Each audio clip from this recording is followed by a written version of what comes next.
नमस्कार, स्वागत है आपका एबीपी न्यूज में। आपके साथ मैं अखिलेश आनंद हूं।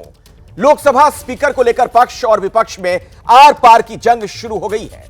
देश के इतिहास में पहली बार होगा जब लोकसभा अध्यक्ष के लिए चुनाव होगा।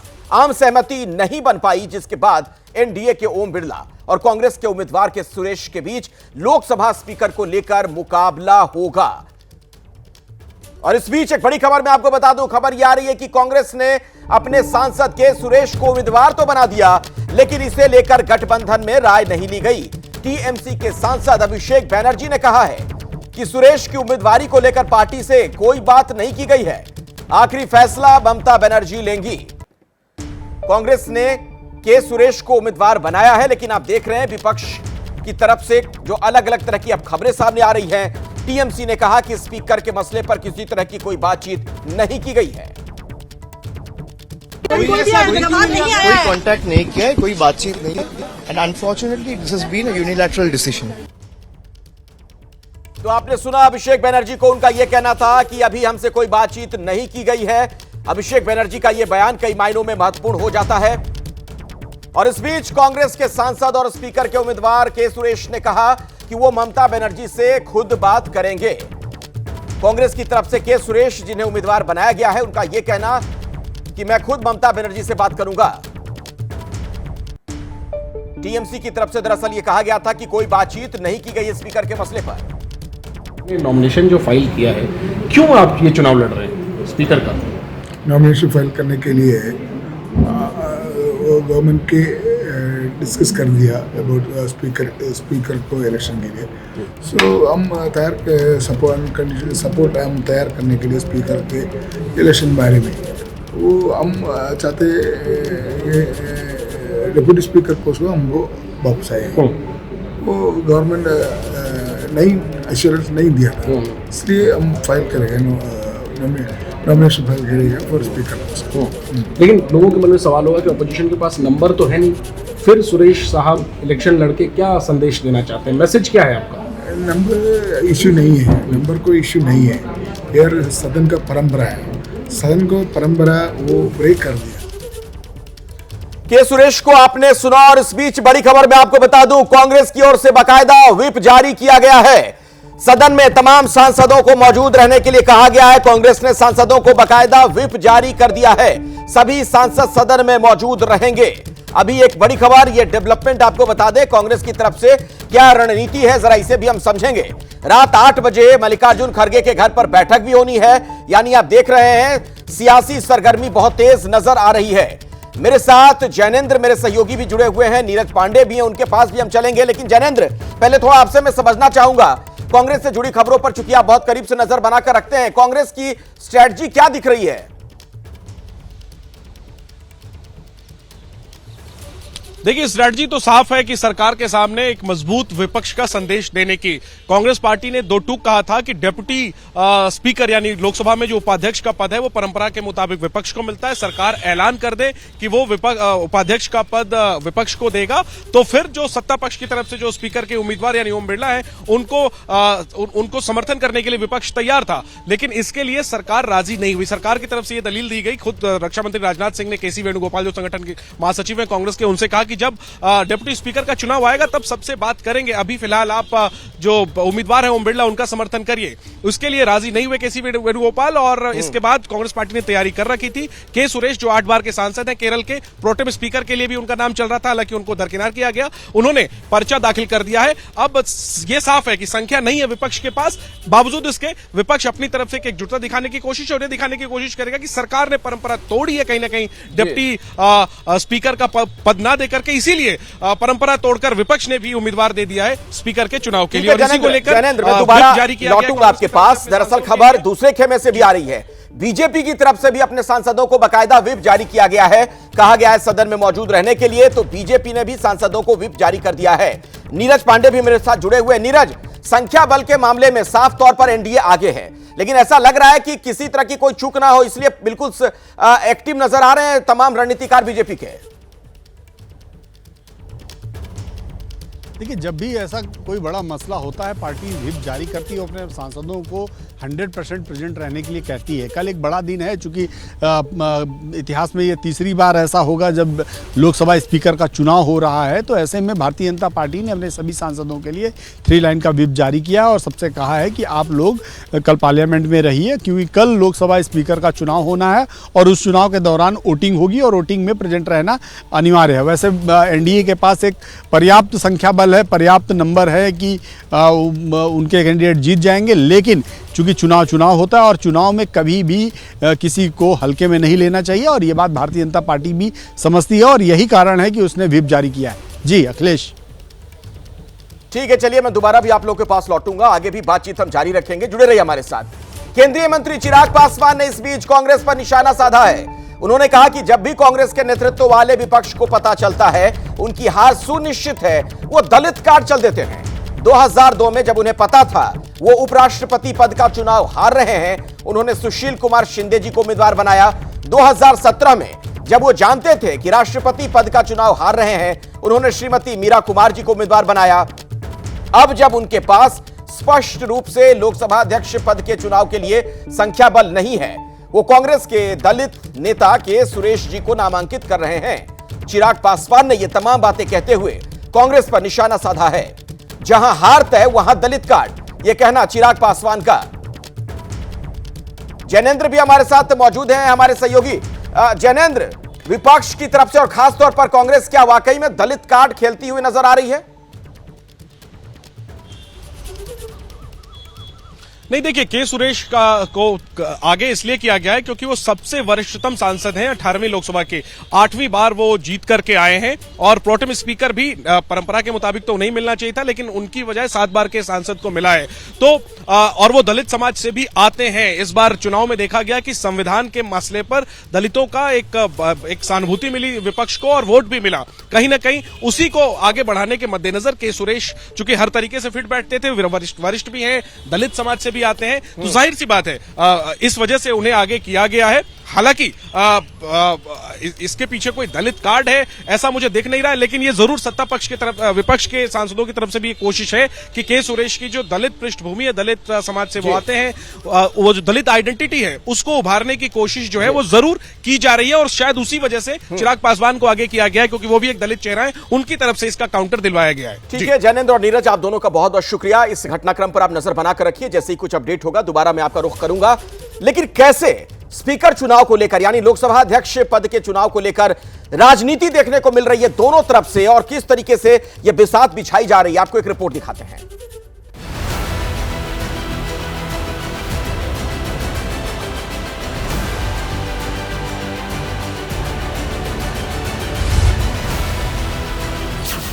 सत्तर साल के इतिहास में कल पहली बार ऐसा होगा जब स्पीकर पद के लिए चुनाव होगा।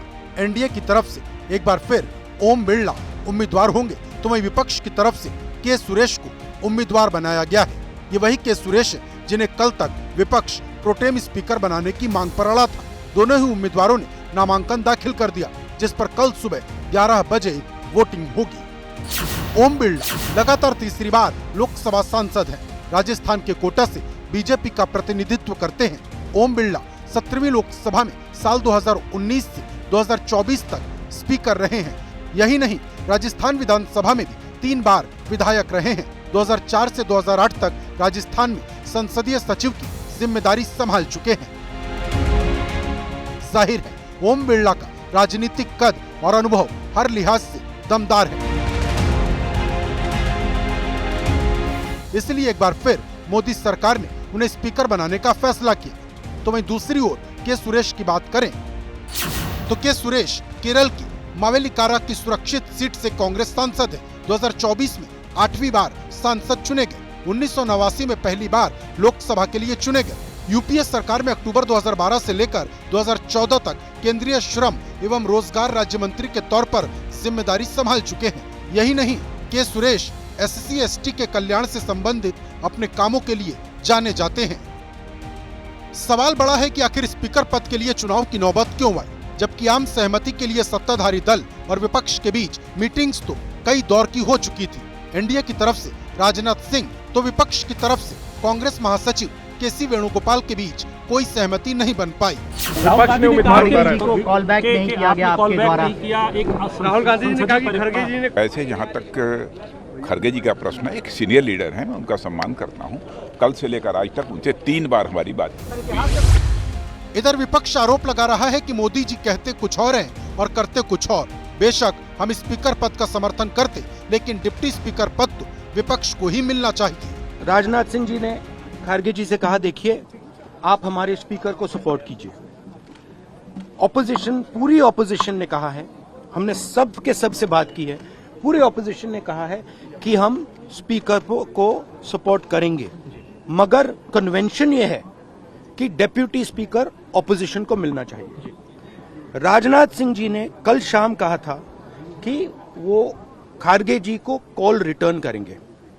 अभी तक राजनाथ सिंह जी ने खड़गे जी का कॉल रिटर्न नहीं किया है। अभी सब सामने आ रही चीजें, जो विपक्ष की मांग यही थी कि उपाध्यक्ष विपक्ष का हो। जो हमारी राय पार्टी की है वो है कि उपाध्यक्ष विपक्ष का हो, और बाकी बातें अभी सब सामने आ जाएंगी। भाजपा का घमंड का चक्कर में सारे चीज हो रहा है, और भाजपा 303 से लेके अभी 240 में पहुंच गया। उनका बहुमत में नहीं है, वो माइनॉरिटी में है बीजेपी, और उनका अलायंस पार्टनर के साथ ही सरकार चला रहे हैं। वो अभी भी सोच रहे हैं 400 पार हो चुका है। इस माइंडसेट का चक्कर में ये लोगों का ये घमंड है, और इस घमंड का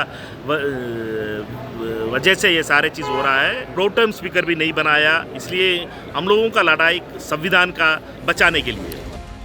इधर एनडीए ने आरोप लगाया कि विपक्ष आखिर गलत परंपरा को बढ़ावा क्यों दे रहा, जबकि स्पीकर किसी पार्टी का नहीं सदन का होता है। इस प्रकार की राजनीति को हम की निंदा करते हैं, और मुझे लगता है कि अच्छी परंपरा ये रहती कि लोकसभा निर्विरोध एक सर्वसम्मति से अध्यक्ष चुनता, तो लोकसभा की भी मर्यादा अच्छी रहती, सभी पक्ष का उसमें योगदान रहता, और स्पीकर वैसे भी किसी सत्तारूढ़ पार्टी या विपक्ष का नहीं होता है, वो पूरे सदन का होता है। मुझे तो नहीं याद कि इस तरीके के पद को लेकर चुनाव हो, पर जिस तरीके से विपक्ष की इस बार भूमिका रही है और शर्तों के साथ जिस तरीके से विपक्ष सामने आया है कि आप डिप्टी स्पीकर के पद पर सहमति कीजिए, जबकि हम सब लोग उसके लिए चर्चा के लिए तैयार थे, पर उसके बावजूद शर्त रखना, उस पर अड़ना और इस तरीके से अपनी भूमिका को निभाना मुझे नहीं लगता कि उचित है। हम सब लोगों के उपस्थिति में माननीय रक्षा मंत्री जी ने कहा कि जब उपाध्यक्ष का चुनाव होगा हम निश्चित तौर पर बात करके करेंगे। लोकतंत्र में आखिर होता क्या है, लोकतंत्र में बातचीत से रास्ता निकलता है। वो शर्त पर अड़े रहे और शर्तों के आधार पर वो लोकतंत्र चलाना चाहते हैं, दबाव की राजनीति करना चाहते हैं, तो ये लोकतंत्र में नहीं चलता है, दबाव की राजनीति नहीं चलती। अगर लोकसभा में नंबर गेम की बात करें तो भले ही 2014 के मुकाबले तस्वीर अलग हो, लेकिन विपक्ष पहले से ज्यादा मजबूत है। हालांकि नंबर सबसे ज्यादा सत्ताधारी दल के पास है। लोकसभा की 542 सीटों में एनडीए की अगुवाई वाली बीजेपी के पास 240 सीटें हैं। गठबंधन के साथियों को अगर इसमें मिला दे तो ये आंकड़ा 293 तक पहुंच जाता है। वहीं अगर बात इंडिया गठबंधन की करें तो आंकड़ा 236 तक ही पहुंच पाता है, जिसमें कांग्रेस के पास अपनी सीटें सिर्फ 98 ही हैं। हालांकि यह आंकड़ा पहले 99 था, लेकिन राहुल के वायनाड छोड़ने के बाद अब सिर्फ 98 ही बची हैं। इधर 3 और निर्दलीय सांसदों ने कांग्रेस को समर्थन कर दिया तो आंकड़ा 236 तक पहुंच गया है। कुल मिलाकर स्पीकर पद के लिए कल देश में 72 साल बाद पहली बार चुनाव होने जा रहा। आंकड़ों से साफ है कि कल सुबह 11 बजे जब चुनाव होगा और उसके बाद जो नतीजे आएंगे तो उसमें जीत सत्ताधारी दल की संभव है। लेकिन सालों से आ रही परंपरा इस 18वीं लोकसभा में टूट जाएगी। आजादी के बाद से अब तक लोकसभा स्पीकर और डिप्टी स्पीकर का चयन सर्वसम्मति से होता रहा है। स्पीकर का पद सत्ताधारी दल और डिप्टी स्पीकर का पद विपक्ष के पास रहा है। लेकिन इस बार लोकतंत्र की सालों पुरानी परंपरा और प्रतिष्ठा दोनों ही टूट रही हैं। देखिए, स्पीकर को लेकर ही जिस तरह की तनातनी हो गई है, ऐसा लगता है कि सत्र भी बहुत हंगामेदार रहने वाला है। एक तरफ सदन में स्पीकर और डिप्टी स्पीकर को लेकर पक्ष विपक्ष में तनातनी का माहौल है, वहीं दूसरी तरफ एआईएमआईएम के प्रमुख असदुद्दीन ओवैसी ने अपनी शपथ के दौरान जय फिलिस्तीन बोलकर नया सियासी विवाद खड़ा कर दिया। बीजेपी ने इंडिया ब्लॉक को घेरना शुरू कर दिया है। वहीं विपक्ष का कहना है कि ओवैसी का यह बयान निजी है। मंगलवार के दिन जब 18वीं लोकसभा के सदन में नए सांसदों का शपथ ग्रहण समारोह चल रहा था, इसी दौरान शपथ लेने के लिए AIMIM अध्यक्ष असदुद्दीन ओवैसी आए। मैं असदुद्दीन ओवैसी, जिसे लोकसभा का रुकन मुंतखब किया गया है, अल्लाह के नाम से हल्फ उठाता हूँ। लेकिन शपथ के दौरान उन्होंने कुछ ऐसा कह दिया जिस पर सियासी घमासान मच गया। जय भीम, जय मीम, जय तेलंगाना, तकबीर, अल्लाहु अकबर। जय भीम, जय मीम और जय तेलंगाना तक तो ठीक था, लेकिन जैसे ही असदुद्दीन ओवैसी ने जय फिलिस्तीन बोला तो सदन में मौजूद बीजेपी सांसदों की त्योरियां चढ़ गईं। बीजेपी सांसदों ने हंगामा कर दिया और प्रोटेम स्पीकर से तत्काल ओवैसी के बयान को रिकॉर्ड से हटाने की मांग की। भारत में रहकर भारत के संविधान में भारत को जय नहीं बोलते, मगर पालिस्तीना को जय बोलना ये आज देश में कॉन्स्टिट्यूशन के नाम पर एंटी कॉन्स्टिट्यूशन का काम कर रहे हैं। ओवैसी को कहना चाहूँगा, भारत माता की जय बोलने में तुझे क्यों शर्म आती है भाई? जिस देश में खाता है, जिस देश में पीता है, भारत देश में राजनीति भी करता है और भारत माता की जय बोलने में शर्म आती है? जो आज फिलिस्तीन के कई ऐसे लोग हैं जो बंदूक उठाकर अपने आप की रक्षा कर रहे हैं, तो वैसे तुम भी चले जाओ ना फिलिस्तीन, बंदूक उठा लो, दम अगर है तो। ओवैसी सदन से बाहर निकले तो मीडिया कर्मियों ने पूछा, आपने ऐसा क्यों कहा? तो इस पर ओवैसी ने राष्ट्रपिता महात्मा गांधी के बयान का हवाला दे दिया। जिन्होंने क्या क्या कहा, नहीं कहा, तो सब आपके सामने है, सब बोल रहे हैं, क्या क्या नहीं बोल रहे हैं। हम क्या बोले? हम जय भीम, जय तेलंगाना, जय। तो उन्होंने फिलिस्तीन पे ऑब्जेक्शन उठाया, ऐसा बीजेपी ने। कैसा खिलाफ है? कैसा खिलाफ है? बताओ कौन सा संविधान का प्रोविजन है? ये बोलने की उद्देश्य क्या था? उद्देश्य क्या है? मजलूम अवाम है। महात्मा गांधी ने फलस्तीन के बारे में क्या कहा था वो पढ़ लीजिए। इधर विपक्ष ने असदुद्दीन ओवैसी के बयान से किनारा किया और बयान को निजी बता दिया। असदुद्दीन ओवैसी 5वीं बार चुनाव जीतकर संसद पहुंचे हैं। ओवैसी ने हैदराबाद लोकसभा सीट से लगातार 5वीं बार जीत दर्ज की। ओवैसी को इस बार कुल 6,61,981 वोट मिले और उन्होंने बीजेपी की माधवी लता को 3,38,087 वोटों से मात दी। इससे पहले 2019 के चुनाव में ओवैसी ने कुल 58.95% वोट शेयर के साथ जीत दर्ज की थी। हालांकि ओवैसी इकलौते ऐसे नेता नहीं, बीजेपी के एक सांसद ने भी सदन में लोकतंत्र की मर्यादा को तार-तार करने में कोई कसर नहीं छोड़ी। ईश्वर की शपथ लेता हूं कि मैं विधि द्वारा स्थापित। गाजियाबाद से बीजेपी सांसद अतुल गर्ग ने अपनी शपथ के बाद श्यामा प्रसाद मुखर्जी, दीनदयाल उपाध्याय और हेगड़ेवार का नाम लिया, जिस पर विपक्षी नेताओं ने हंगामा किया। श्यामा प्रसाद मुखर्जी जिंदाबाद, दीनदयाल उपाध्याय जिंदाबाद, अटल बिहारी वाजपेयी जिंदाबाद, नरेंद्र मोदी जिंदाबाद।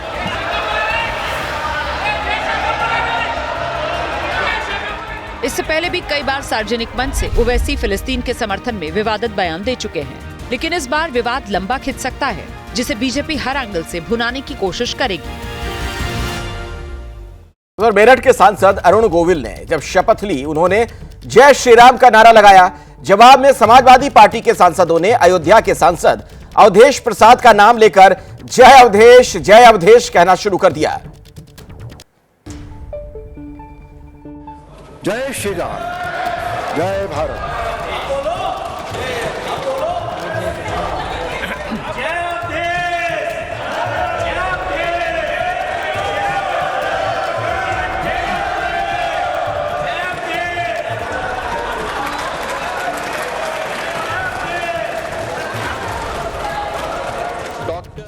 जय श्री राम, जय Bharat.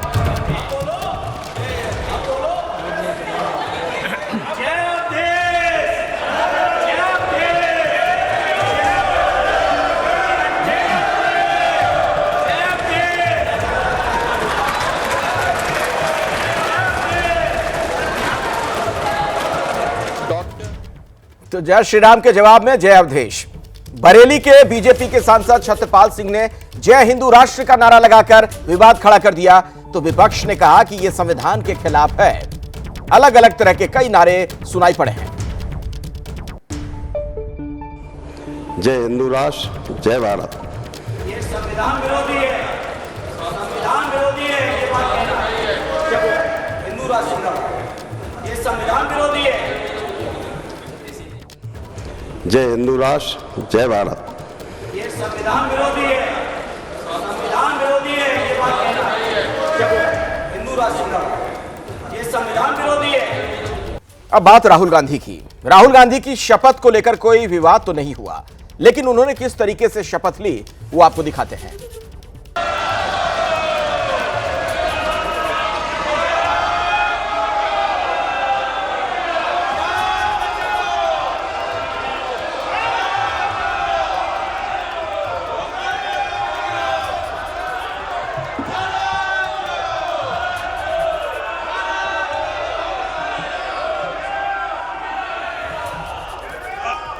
I, Rahul Gandhi, having been elected a member of the House of the People, do solemnly affirm that I will bear true faith and allegiance to the Constitution of India as by law established, that I will uphold the sovereignty and integrity of India, and that I will faithfully discharge the duty upon which I am about to enter.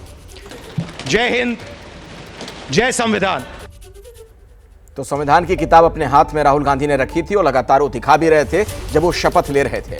Samajwadi party के सांसद अखिलेश यादव ने भी संसद की सदस्यता की शपथ ली है। तस्वीरें देखिए।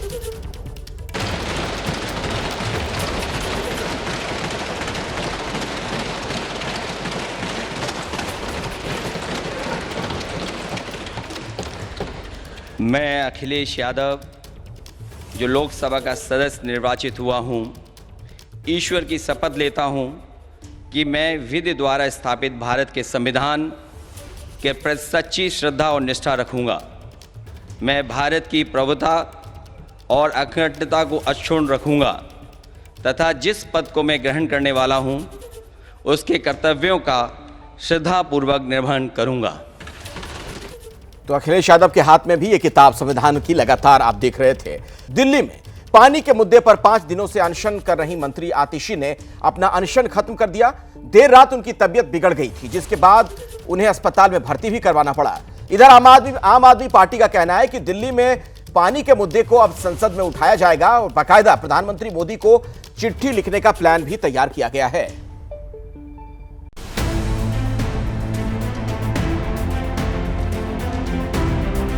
तस्वीरें सोमवार देर रात की हैं। 5 दिन से पानी के लिए अनशन पर बैठी दिल्ली की मंत्री आतिशी की तबीयत अचानक खराब हो गई। आतिशी को तुरंत पास के ही LNJP अस्पताल में ले जाया गया, जहां ICU में डॉक्टर्स की निगरानी में उनका इलाज चल रहा है। इसके साथ ही आज आम आदमी पार्टी के नेताओं ने प्रेस कॉन्फ्रेंस कर आतिशी के अनशन खत्म होने का ऐलान कर दिया। आतिशी जी 5 दिनों से अन्न त्याग करके बैठी हुई थी, अनशन पर बैठी हुई थी। उनकी तबीयत बिगड़ रही थी। डॉक्टर उनको बार बार कह रहे थे कि आप अपना अनशन तोड़िए। रात में अचानक उनकी हालत बिगड़ना शुरू हो गई। डॉक्टरों की सलाह थी किसी भी हालत में इनको तुरंत हॉस्पिटल भर्ती कराना पड़ेगा। लगभग 3:30 पौने 4 बजे के आसपास LNJP में एडमिट कराया गया। संजय सिंह ने प्रधानमंत्री को चिट्ठी लिखने का भी ऐलान किया और पूछा कि आखिर दिल्ली को उसका हक कब मिलने जा रहा है। आज हम लोग भारत के प्रधानमंत्री को भी चिट्ठी लिख रहे हैं, उनसे भी अनुरोध कर रहे हैं कि आप दिल्ली के हक का पानी दिलवाइए, जो हमारा अधिकार है वो पानी दिलवाइए। बीच में हमारा प्रतिनिधि मंडल दिल्ली के उपराज्यपाल महोदय से भी मिला था। उन्होंने उसी दिन शाम को 4 बजे हरियाणा के मुख्यमंत्री से बातचीत की थी और आश्वस्त किया कि दिल्ली को पानी मिलेगा। इधर बीजेपी का आरोप है कि आम आदमी पार्टी सिर्फ अपनी कमियां छिपाने के लिए ये अनशन कर रही थी। हरियाणा से तो पर्याप्त पानी दिया जा रहा है। अपना एयर कंडीशन अनशन समाप्त करने के बहाने ढूंढ रहे हैं आम आदमी पार्टी के नेता। इनको जाना चाहिए जहां पानी की लीकेज हो रही है उसको ठीक करने के लिए। और हरियाणा सरकार का बार बार जो जिक्र कर रहे हैं, लगातार पानी सरप्लस आ रहा है, लेकिन पानी की चोरी नहीं रोकेंगे जी। लेकिन दिल्ली की जनता इस सच को समझ चुकी है कि अंततः आम आदमी पार्टी के भ्रष्टाचार के कारण दिल्ली में पानी की कमी है। अब आपके मन में सवाल होगा कि आखिर दिल्ली को पानी की आपूर्ति क्यों नहीं हो पा रही, जबकि दावा तो हरियाणा से पूरा पानी मिलने का किया जा रहा। इस उलझन को जरा विस्तार से समझिए। दिल्ली को कुल पानी की जरूरत 586.5 करोड़ लीटर रोजाना होती है। हालांकि पानी की कुल उपलब्धता 413.2 करोड़ लीटर की ही है। इस तरह डिमांड और सप्लाई में अंतर को देखें तो ये 173.3 करोड़ लीटर तक पहुंच जाता है। सीधे सरल शब्दों में कहें तो 173.3 करोड़ लीटर अतिरिक्त पानी की जरूरत इस वक्त दिल्ली को है, जिसने हरियाणा और दिल्ली के बीच सियासी तलवारें खींच दी हैं। दिल्ली को जिन प्रमुख नदियों से पानी मिलता है उसमें यमुना, गंगा, रावी, व्यास प्रमुख है। इसके अलावा हरियाणा, हिमाचल प्रदेश, उत्तराखंड और यूपी से भी दिल्ली को पानी मिलता है। कुल मिलाकर 4 राज्यों से करीब 90% पेयजल सप्लाई दिल्ली को होती है। दिल्ली में पानी को लेकर विपक्षी दलों के बीच गोलबंदी भी शुरू हो गई। आतिशी के समर्थन में कल टीएमसी का भी एक डेलीगेशन दिल्ली में मौजूद था और हरियाणा सरकार से पानी जल्द देने की मांग कर रहा था। दिल्ली के 30 लाख लोगों के जो पानी का संकट फेस कर रहे हैं वो सिर्फ और सिर्फ बीजेपी के कारण है। 613 MGD पानी डेली हरियाणा को देना चाहिए दिल्ली को, पर पिछले 3 हफ्तों से हरियाणा 100 MGD डेली कम पानी दे रहा है। हम लोग as a party, as members of parliament ये मुद्दा हम पार्लियामेंट में उठाएंगे। फिलहाल दिल्ली में पानी के मुद्दे पर आने वाले दिनों में संसद में हंगामा भी देखने को मिल सकता है, क्योंकि आम आदमी पार्टी ने साफ कर दिया कि वो इस मुद्दे को जोर शोर से सदन में उठाएगी। इसके साथ ही विपक्ष के लोगों से मिलकर सरकार की घेराबंदी की भी पुरजोर तैयारी की जा रही है।